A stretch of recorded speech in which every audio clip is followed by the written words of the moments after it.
They moved through the pre-dawn darkness in textbook formation, each squad separated by precisely calculated intervals. The lead elements of the 352nd Volksgrenadier Division advanced across the snow-covered fields northeast of Bastogne on the morning of December 23, 1944. These were not the conscripts and overaged reservists that filled so many German infantry formations by the final winter of the war. These were Sturmtruppen, stormtroops, men trained in the aggressive infiltration tactics that had nearly won Germany the First World War and had carried the Wehrmacht to the gates of Moscow. Their commander, Hauptmann Ernst Müller, watched his men move with professional satisfaction. They used the terrain well, staying low in the dead ground between ridges, moving in short rushes from cover to cover. The snow muffled their footsteps. The early morning mist concealed their approach. They were doing everything right, executing the doctrine that had been drilled into them through months of training. In 2 hours, they would be among the American positions around Bastogne, grenades in hand, ready for the close-quarters combat where German infantry still held the advantage. Then the sky above them began to sparkle with tiny, bright flashes, as if stars were exploding in sequence across the heavens. There was no whistle of incoming shells, no warning scream that gave soldiers precious seconds to dive for cover. Just the flashes, appearing at precisely the same height above the ground, across the entire width of their formation. What happened next would change everything these men believed about infantry tactics, about their training, about their chances of survival. The shells detonated simultaneously 50 feet above their heads, and entire squads simply ceased to exist.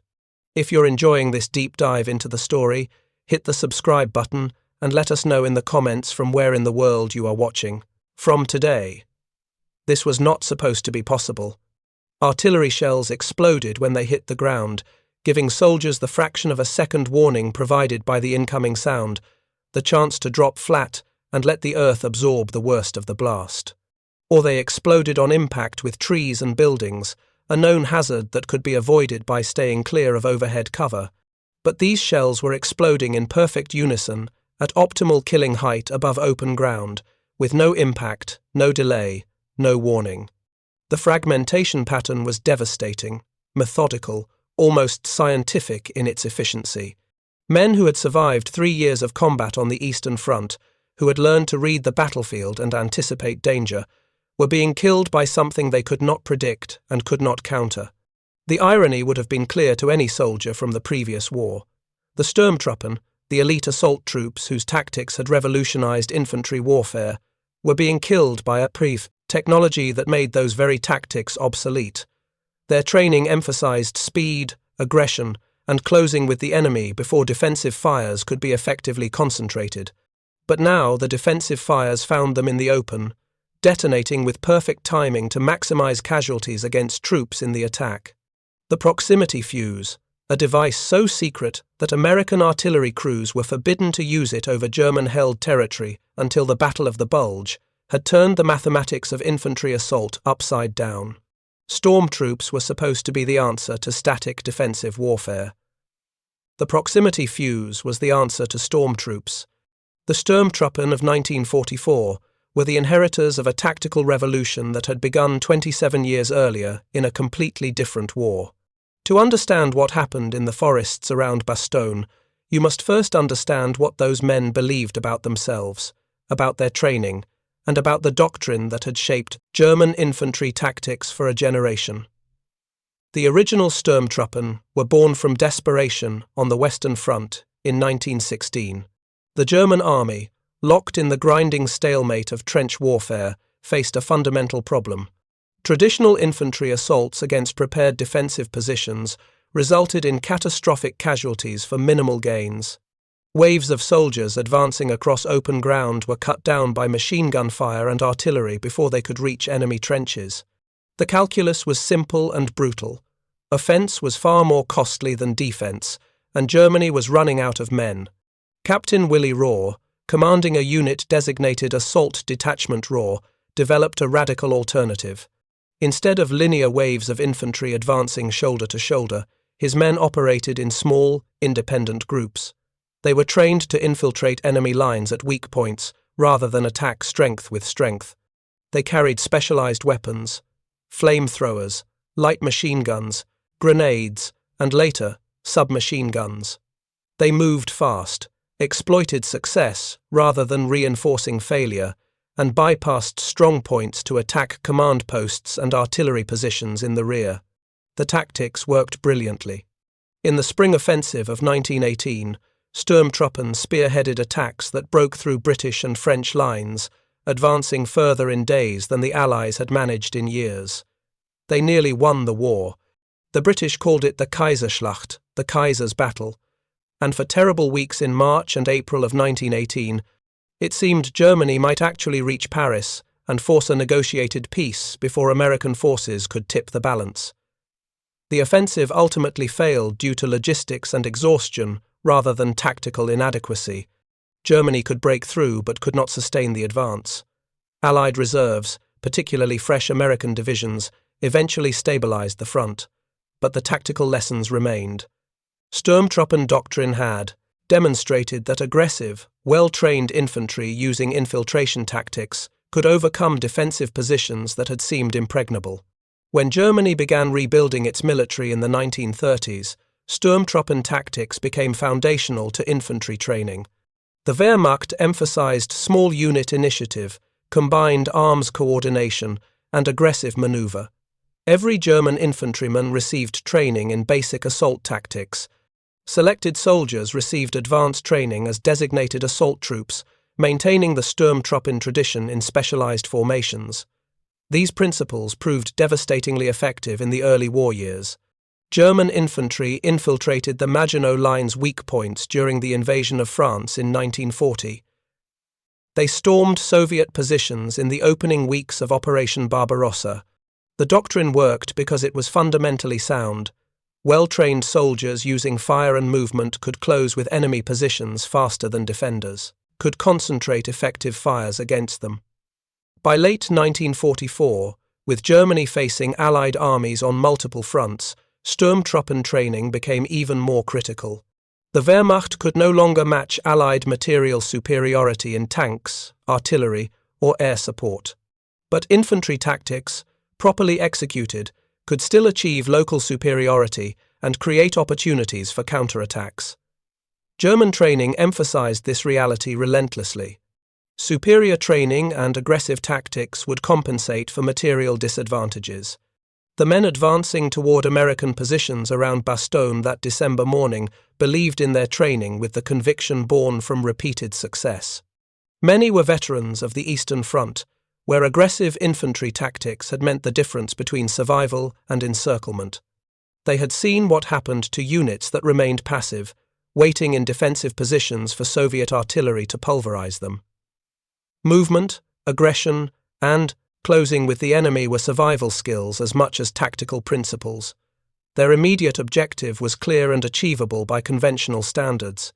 American forces defending Bastogne were surrounded, cut off from supply and reinforcement. Intelligence reports indicated the defenders were short on ammunition, medical supplies, and winter clothing. The weather had prevented Allied air support for days. This was exactly the situation where Sturmtruppen tactics should prove decisive. Fast-moving infantry could infiltrate the American perimeter, create chaos in the rear areas, and open routes for heavier follow-on forces.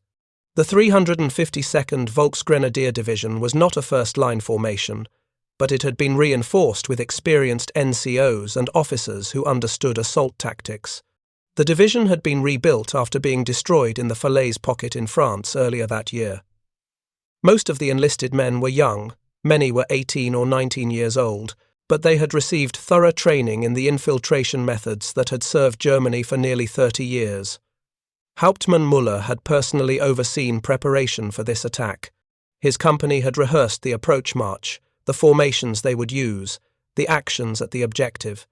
They knew to move in dispersed groups to minimize casualties from artillery. They knew to use terrain features for concealment. They knew to close rapidly once they reached effective range, using grenades and close combat, where German infantry still held advantages over less experienced American troops. Everything in their training, their experience, and their tactical doctrine told them this attack should succeed. They were doing everything right. They were moving at night to minimize observation. They were using proper spacing to prevent concentrated fires from catching multiple squads. They were advancing quickly to minimize exposure time. Their officers and NCOs maintained control, guiding squads toward their objectives while keeping the overall formation coordinated. What their training had not prepared them for, what their doctrine could not account for, was a fundamental change in the physics of artillery fire. The assumption underlying all infantry tactics since the invention of artillery was that shells exploded on impact or at fixed times. You could predict where shells would detonate, on the ground, against obstacles, at predetermined heights if time fuses were set correctly. Soldiers trained to read these patterns and adjust their tactics accordingly. But the shells now being fired by American 105mm howitzers surrounding Bastogne did not follow these rules. They carried a device that measured the distance to the ground using radio waves, a miniaturized radar system that fit inside an artillery shell. When the shell reached optimal burst height, typically between 50 and 70 feet, depending on terrain and target, the fuse triggered, detonation automatically. The shells exploded at precisely the right height to maximize fragmentation effects against troops in the open, regardless of terrain, regardless of where soldiers were positioned, regardless of whether they were standing, crouching, or lying flat. The Americans called it the VT fuse, variable time, though the name was deliberately misleading. It was actually a proximity fuse, and it represented one of the most closely guarded technological secrets of the war. Its existence would transform the tactical calculations that had governed infantry warfare for generations. But on that December morning, as German stormtroops advanced in textbook formation toward what they believed was a vulnerable enemy position, none of them knew any of this. They simply knew that the sky above them had begun to sparkle with lethal light. The VT fuse was the product of American and British scientific cooperation that had begun in 1940, when both nations recognized that existing anti-aircraft defenses were inadequate against high-speed bombers. Traditional anti-aircraft shells used time fuses, mechanical devices set before firing to detonate at a predetermined altitude. Gunners had to estimate the target's altitude, speed, and direction, then calculate the precise fuse setting needed. Even with radar assistance and mechanical computers, the system was inefficient. Most shells exploded harmlessly away from their targets. British scientists proposed a radical solution, a fuse that could detect its proximity to a target and detonate automatically at optimal range. The concept was theoretically sound but practically challenging. The device would need to survive the acceleration of being fired from a gun, withstand the rotation and vibration of flight, operate a miniature radio transmitter and receiver, measure distance accurately, and trigger detonation at precisely the right moment. All of this had to fit inside a standard artillery shell fuse, a space, measuring roughly 3 inches long and 1¼ inches in diameter. The British made initial progress but lacked the industrial capacity to mass-produce such a complex device while simultaneously fighting for survival. In 1941, they shared the concept with American researchers. The National Defense Research Committee, working with physicists and engineers from universities and private industry, took on the challenge. Johns Hopkins University established a laboratory specifically devoted to fuse development. The Applied Physics Laboratory, as it became known, employed over 1,000 scientists and engineers by 1943. The technical challenges were formidable. Early prototypes failed catastrophically during testing. Vacuum tubes, the only practical electronic components available at the time, shattered under the acceleration forces of gun launch. Engineers eventually developed rugged tubes with reinforced filaments and special shock mounting. The radio transmitter had to operate at frequencies that would reflect effectively from aircraft while being compact enough to fit the available space. The receiver had to be sensitive enough to detect faint return signals while filtering out interference. By late 1942, the design had been refined to a workable system. The fuse transmitted a continuous radio signal at approximately 180 MHz. When the shell approached a reflecting surface, the signal bounced back to a receiver in the fuse. As the shell got closer to the target, the return signal grew stronger. When the signal reached a predetermined threshold, indicating the shell was at optimal burst distance, an electronic circuit triggered the detonator. The device was manufactured using assembly line methods adapted from radio production. Vacuum tubes were mass-produced with specifications far tighter than commercial radio tubes. Capacitors, resistors, and other components were miniaturized, standardized. The complete fuse contained approximately 20 separate components, each requiring precise manufacturing and quality control. By 1944, American factories were producing VT fuses at a rate of over 40,000 per day. The military applications extended beyond anti-aircraft use. Testing revealed that the fuse also worked against ground targets, detonating shells at optimal height above terrain. The burst height depended on the radio reflection characteristics of the ground, but typically ranged from 50 to 70 feet. At this height, the fragmentation pattern from a high explosive shell covered a far larger area than ground burst, and the fragments struck downward at angles that made foxholes and trenches less effective as protection. Artillery officers immediately recognized the tactical implications. A standard 105mm high-explosive shell bursting on the ground created a casualty radius of approximately 35 yards, against troops in the open, and much less against troops in even shallow trenches. The same shell bursting at optimal height above the ground more than doubled the effective casualty radius and remained lethal against troops in shallow cover.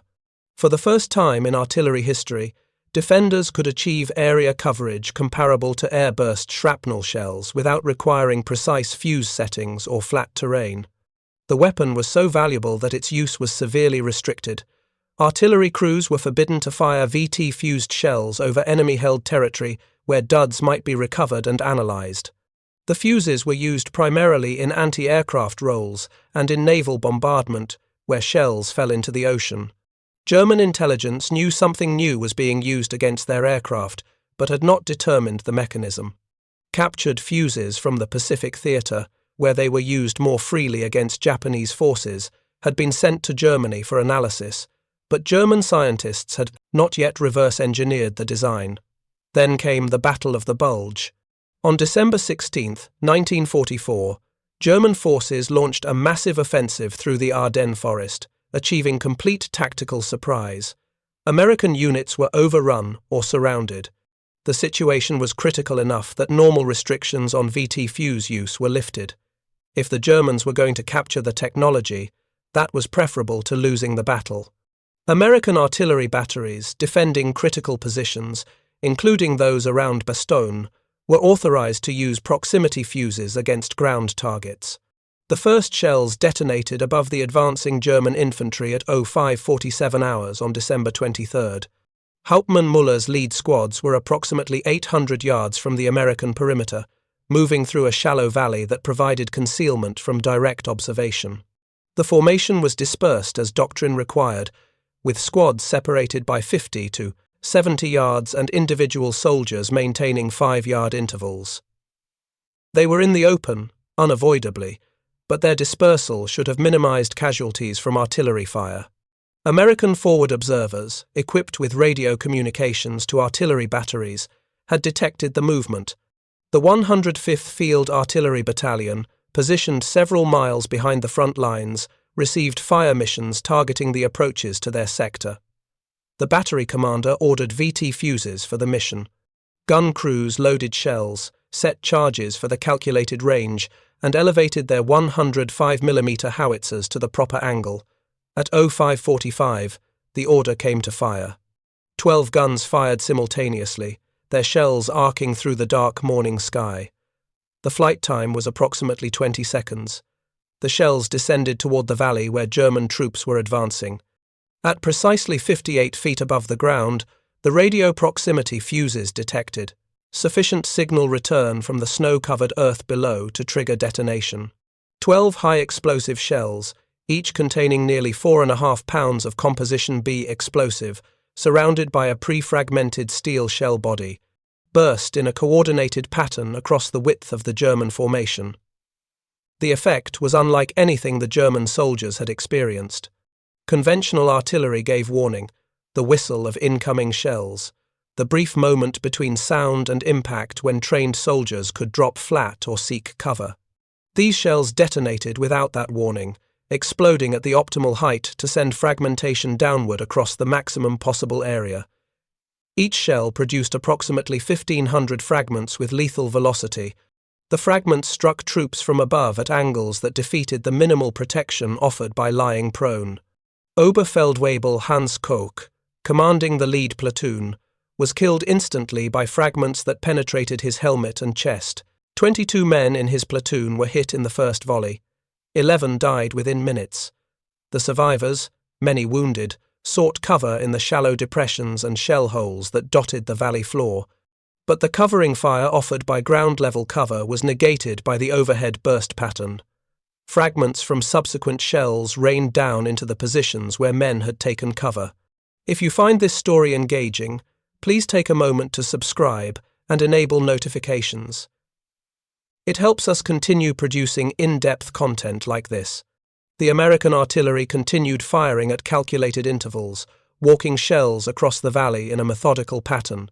The German formation, caught in open ground with no overhead protection, had no effective response. Retreat was as dangerous as advance. The artillery was firing on pre-planned coordinates covering all likely approach routes. Soldiers who ran were exposed to the full effect of the airbursts. Soldiers who remained in place were gradually eliminated by the systematic coverage of the kill zone. Hauptmann Müller, positioned with his command group approximately 100 yards behind the lead elements, watched his attack disintegrate. In 15 minutes of artillery fire, his company lost over 60% of its effective strength. The survivors were scattered, disorganized, and unable to continue the advance. He ordered withdrawal, but communicating that order to dispersed squads under heavy fire was nearly impossible. Some groups withdrew on their own initiative. Others, cut off from communication, remained in position until the artillery fire slackened. The German survivors who made it back to their assembly areas could not adequately explain what had happened. The artillery fire itself was not unusual in volume or intensity. American artillery had been a constant threat throughout the campaign. But the precision of the airbursts, the perfect height at which every shell detonated, the complete coverage of the killing zone regardless of terrain or cover, this was something new and deeply disturbing. Lieutenant Friedrich Weber, one of the few surviving officers from Müller's company, reported to his battalion commander that the Americans appeared to have developed a new artillery fuse that detonated shells at optimal height without requiring time settings. The battalion commander, a veteran of the Eastern Front who had extensive experience with Soviet artillery, initially dismissed this as impossible. Artillery fuses were either impact or time delay. The idea of a fuse that could somehow measure its height above ground and detonate automatically seemed like fantasy. But the reports kept coming from multiple units across the offensive front. German formations attempting to advance through open areas were being devastated by artillery fire that burst with uncanny precision at killing height. The casualty patterns were consistent and disturbing. High numbers of dead and wounded from overhead fragmentation, minimal warning before detonation, ineffective results from standard infantry tactics of dispersal and use of ground-level cover. German intelligence officers began collecting reports and analyzing the phenomenon. By December 26th, 3 days into the unrestricted use of VT fuses, German commanders recognized they were facing a significant technological development. Orders went out to recover any unexploded American artillery shells for technical analysis. The directive emphasized that this was highest priority intelligence collection. On December 28th, German troops recovered several intact VT fuses from shells that had failed to detonate. The fuses were immediately sent to technical intelligence units for examination. German scientists and engineers opened the devices carefully, documenting the internal components. What they found confirmed the worst fears.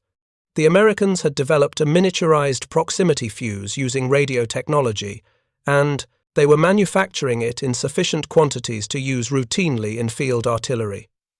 The technical analysis revealed the sophistication of American industrial capacity as much as American scientific capability. The vacuum tubes inside the Fuze were manufactured to specifications that German industry could not match in mass production. The assembly was precise, the quality control evident in every component. This was not a prototype or limited production weapon system. This was a mature technology being produced at industrial scale. German military leadership faced an uncomfortable conclusion. The technological advantage they had enjoyed in the early war years had reversed.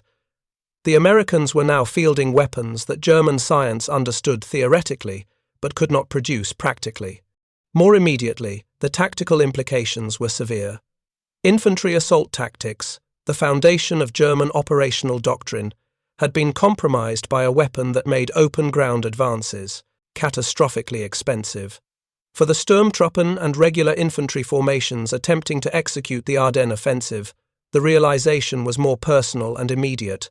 Their training, their tactics, the doctrine that emphasized aggressive movement and closing with the enemy, all of it was predicated on the assumption that artillery fire could be mitigated through dispersal, speed, and use of terrain. The proximity fuse invalidated those assumptions. Dispersal reduced casualties but could not prevent them. Speed through the kill zone was irrelevant when shells burst with precise timing regardless of troop movement. Terrain features that provided cover from direct fire offered no protection from overhead airbursts. The stormtroops who had advanced that December morning, believing in the soundness of their training and the adequacy of their tactics, learned otherwise through the most brutal instruction possible. Direct experience of a weapon against which their methods had no answer. The foundation of their tactical confidence had been destroyed as thoroughly as their formation had been destroyed by the perfectly timed airbursts that turned the sky above them into a killing field. The Battle of the Bulge continued through January of 1945, but the character of German infantry attacks changed markedly after the first week. Units that had experienced proximity-fused artillery fire modified their tactics out of necessity and bitter experience. Where doctrine had emphasized rapid movement across open ground to close with enemy positions, commanders now sought covered approaches even when this meant slower advance and loss of surprise. Where training had stressed dispersed formations to minimize casualties from conventional artillery, units now moved in smaller groups with greater separation, accepting the communication and control problems this created. These modifications helped marginally but could not solve the fundamental problem. The proximity fuse had altered the mathematical relationship between attacking infantry and defensive artillery. Previously, artillery fire against troops in the open required either direct observation for precise targeting or massive ammunition expenditure to achieve coverage of likely positions. The proximity fuse provided that coverage automatically. Every shell became an airburst optimized for maximum fragment dispersion. Artillery that had been a harassment weapon became a reliable killer of infantry in the attack. German casualty reports from the Ardennes offensive reflected this new reality. Infantry units that had attacked American positions defended by conventional artillery typically reported casualty rates of 15 to 25% in unsuccessful assaults. Units that attacked positions where proximity-fused shells were employed reported casualty rates of 40 to 60%, sometimes higher. The difference was not in the number of shells fired, but in their effectiveness. Each proximity-fused shell achieved casualties comparable to 3 or 4 conventional shells, and those casualties came faster, giving commanders less time to react and adjust tactics. The operational consequences extended beyond individual engagements. German planning for the Ardennes offensive had assumed that aggressive infantry tactics could compensate for American material superiority in armor and air support. The weather in late December had grounded Allied aircraft, neutralizing American air power. German armor, though outnumbered, was concentrated for breakthrough operations. But infantry was needed to exploit breakthroughs, to hold captured ground, to maintain offensive momentum. The proximity fuse made infantry operations vastly more costly, slowing the German advance and consuming irreplaceable manpower at rates the Wehrmacht could not sustain. By early January, as German forces withdrew from their furthest penetrations toward Bastogne and other objectives, the offensive had clearly failed. Multiple factors contributed. fuel shortages, Allied reinforcements, the eventual clearing of weather that allowed devastating Allied air attacks. But the proximity fuse had played a significant role in blunting German infantry attacks during the critical early days, when the outcome remained uncertain. American artillery had been able to defend against massed infantry assault with an efficiency that conventional fuses could not have provided. The technology spread rapidly through American artillery units. By February of 1945, VT fuses were standard issue for field artillery battalions throughout the European theatre. The restriction on use over German-held territory was lifted entirely. There was no longer any point in protecting the secret. The Germans had recovered examples and understood the principle. What they could not do was replicate it. German industrial capacity, strained by years of war and increasingly disrupted by Allied bombing, could not produce the precision components required for proximity fuses in meaningful quantities. German scientists did attempt reverse engineering. Several laboratories worked on developing a German equivalent, designated the Kranich fuse. Prototypes were tested in early 1945.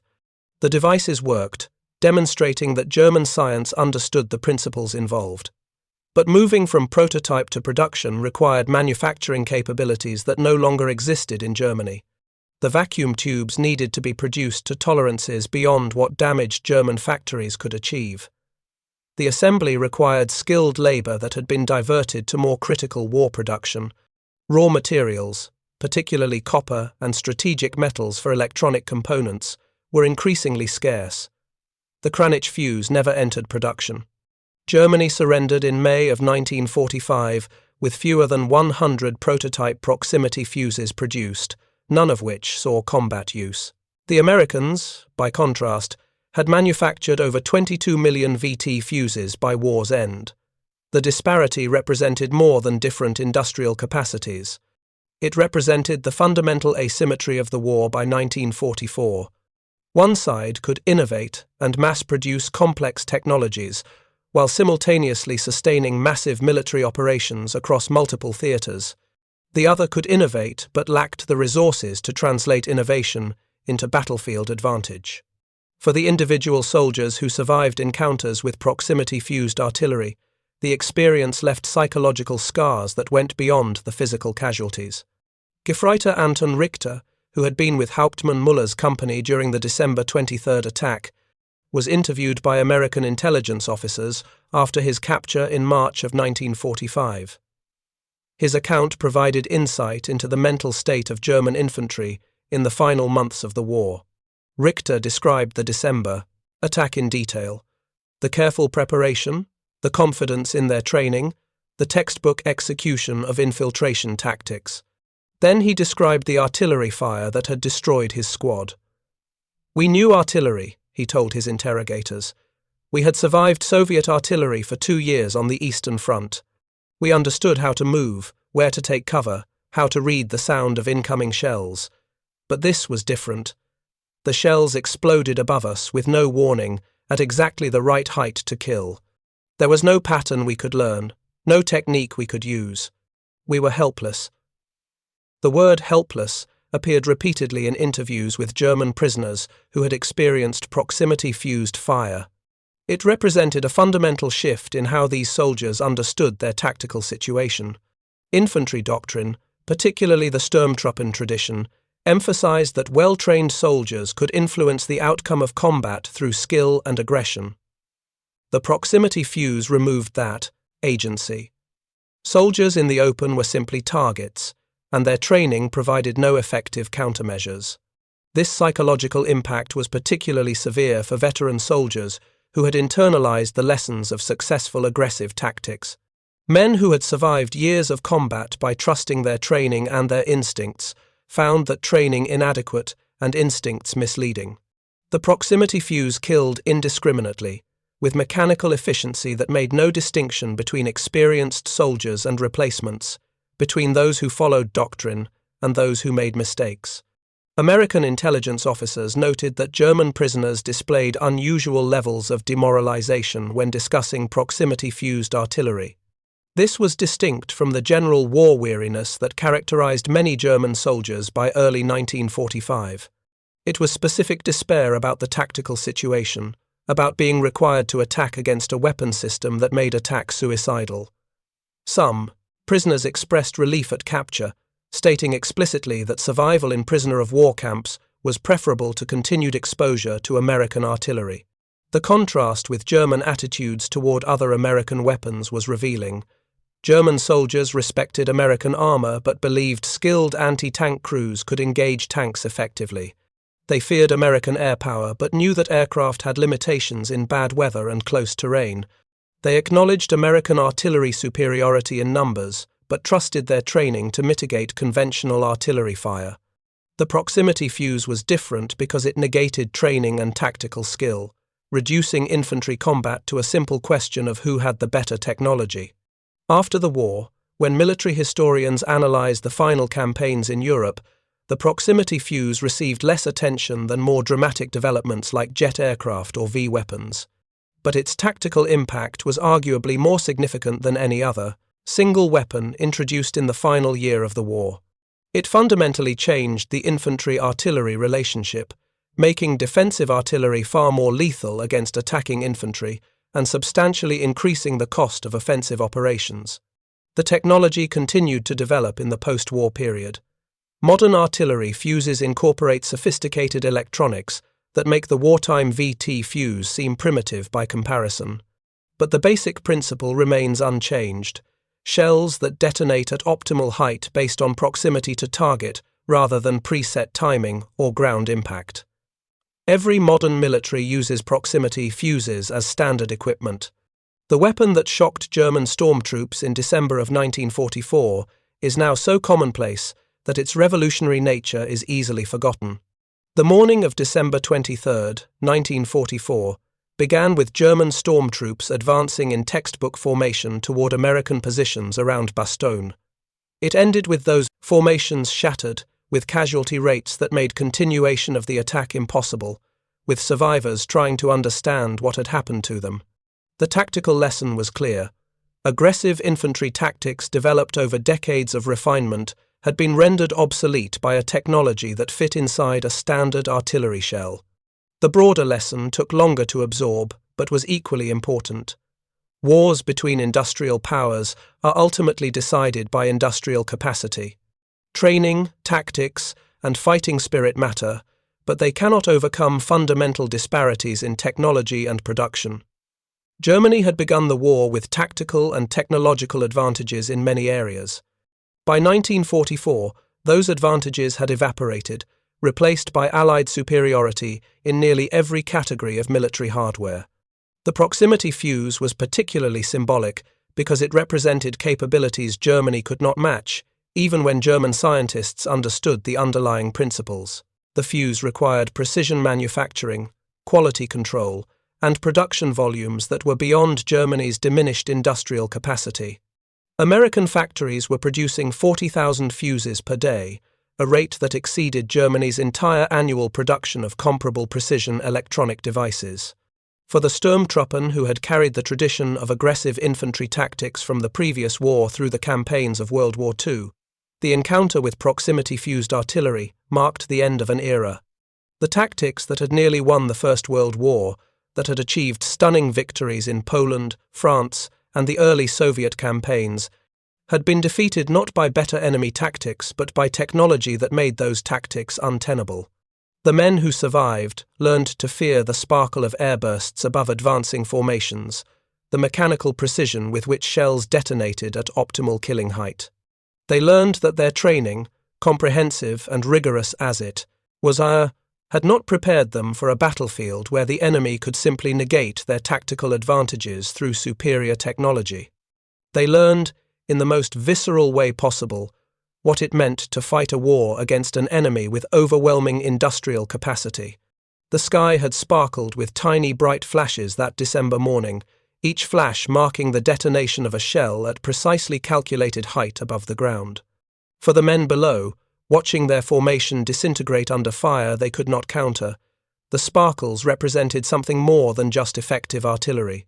They represented the future of warfare, where technology trumped training and industrial capacity determined outcomes more decisively than tactical skill or fighting spirit ever could. Thank you for watching. For more detailed historical breakdowns, check out the other videos on your screen now, and don't forget to subscribe.